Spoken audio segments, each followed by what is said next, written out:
What can be frustrating about playing them? Well, he's incredibly clever, and he knows exactly how to draw contact, and it's all within the rules. And I don't have a problem with Shea. I have a problem with the rules. The Golden State Warriors put up an incredible effort against the Oklahoma City Thunder, despite eventually losing the matchup 104-97. Impressively, Santos capped off a career-high in team-leading 22 points to go along with 11 rebounds, 3 assists, and 2 steals. But there's something about this OKC team that needs to be discussed, and that is the team's ability to withstand almost any number of injuries without losing a step.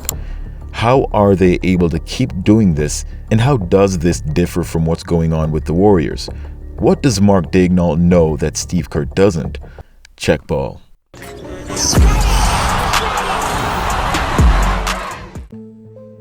The Oklahoma City Thunder are still the #1 ranked team in the league despite injuries to most of its cast. In the matchup against the Warriors, the Thunder were missing Jalen Williams, Chet Holmgren, Alex Caruso, and Isaiah Hartenstein, plus 3 others that are not usually in the starting lineup. So this OKC team that the Warriors played against was SGA and his third team.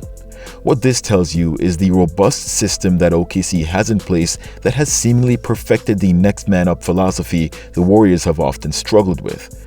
While the principal ideology remains the same, that's about where the similarities end. Now, this isn't to say the Thunder have a better overall cast outside of their franchise player. The difference is that the team operates on a different philosophy which allows them to be successful when their main guy isn't on the floor. So how does this work? It's pretty obvious actually. Gilgeous-Alexander doesn't have the elite shooting ability that Steph Curry possesses. However, he does have an elite ability, and that is to draw fouls and get to the line. Recall that incredible ability by James Harden? Harden takes it to the basket for 2. The difference between Harden and SGA is that James Harden was a dangerous threat from the three-point line. And there's that step-back 3, money! Everything else he does is pretty much the same.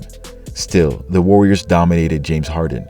So how come they're having so much trouble with the Thunder, whose lead player operates in much the same way, but just with a potentially less efficient approach or a reduced ability to shoot the ball from distance? We'll come back to this shortly, but the point is, Curry's cast operates differently than SGA's cast when these players aren't present. And here's how they do it. Number 1. The Thunder have a clear hierarchy of next man up. When their franchise player is out, their main guy is Jalen Williams. If both J. Will and SGA are out, that guy is now Chet Holmgren. This keeps every single role player on that team in a similar role every single night, such that regardless of who is out, these roles remain the same while a similarly talented player is able to take over and drive their offense. The clear-cut number 2 and number 3 options simply become number 2 and number 1. This allows a seamless transition for the next man up philosophy. This differs from the Warriors in that, after Steph Curry, there's no one currently that automatically becomes that protagonist, considering that Jimmy Butler is out.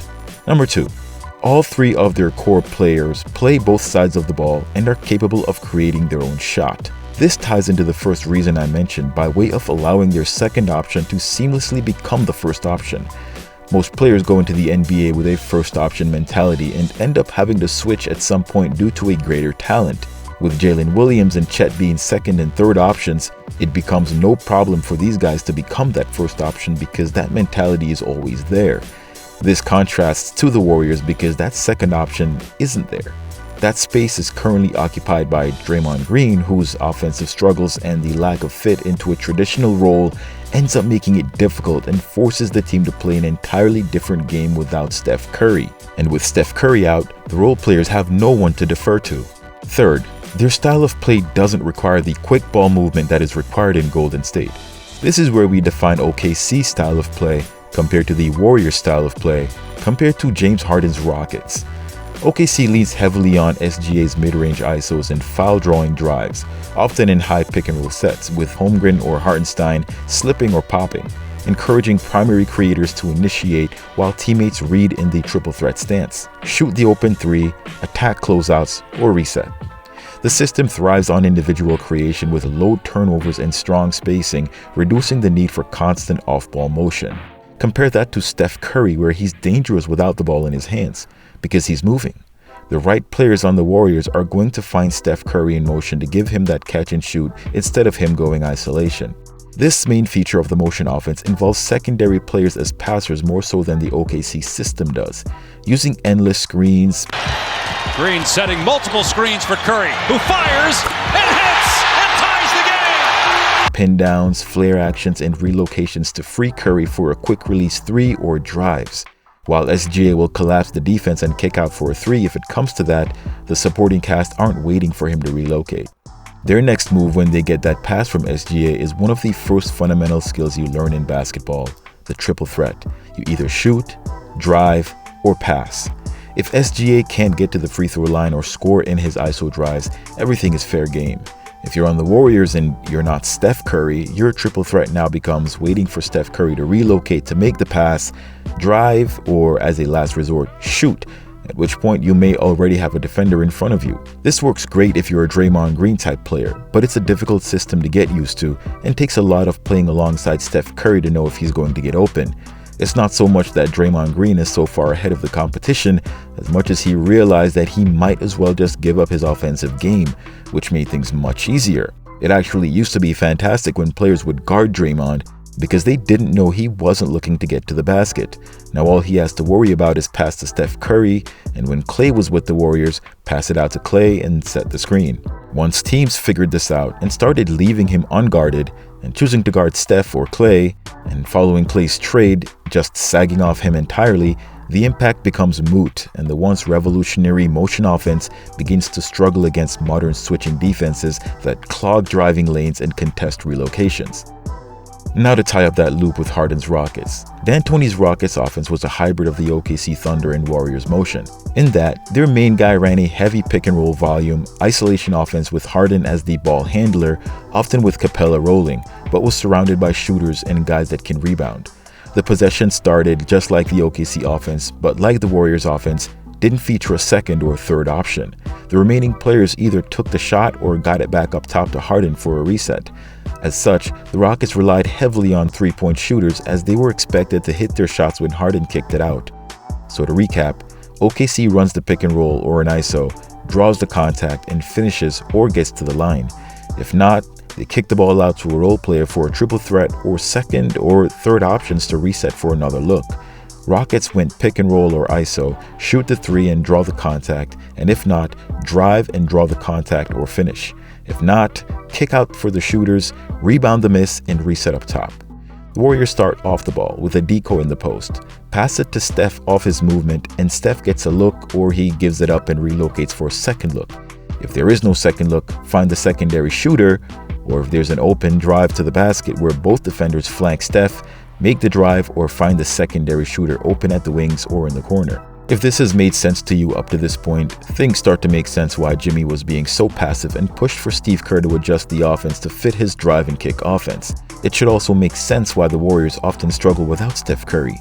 In an ideal world, if the Dubs offense ran through Curry as the first option when healthy, then through Jimmy, then through a player like Jonathan Kuminga back when he was with the team, the success would be similar to that of OKC as all three can create their own shot and create for others as well.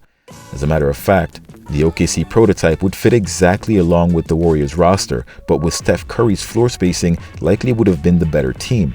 Without Curry, Jimmy, or JK, the team instead has to make do with an offense that deprioritized the role players' shots to prioritizing them and requiring an entire rewiring of the players' approach to the game when Steph returns.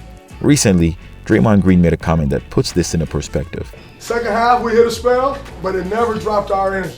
And that's where we gotta be forever. But until we get 30 back, it has to be that. We cannot let missed shots affect our game. And it didn't tonight, and you see the outcome. So keep that up, fellas. The problem with Green's comment is that there's the expectation that the Warriors role players should be able to adapt and lean into their offensive game without Curry, but then rewired to being a supportive and passive connector when he's on the court. As talented as Green is, even he wasn't capable of doing this, so expecting the remaining role players on the roster to be able to is a bit of a high bar. When Jimmy arrived, the Warriors got their closest to the three-man tandem that drives OKC and their consistency. Unfortunately, the motion offense, which evolved ever since the departure of Klay to only finding Steph ended up decimating the offense itself, with Butler as a connector more than a second option and Green on the floor as a non-third option? At the current moment, with neither Steph or Butler available, and instead you have a lineup of 5 decent shooters who all have the green light for the 3 when they're open, the motion can still be as effective as your average shooter's percentage on that particular night. It won't be Steph Curry good, but from a pure numbers basis, if the Warriors are shooting league average and taking more threes than their opponents, they're likely to win the matchup. If Draymond becomes a true and consistent offensive threat, this changes things quite a bit, and considering the state of the Warriors, it is more than just a necessity at this point, with the intention of having him as a staple on the starting and closing lineups. Lastly, Guy's emergence is something to watch closely.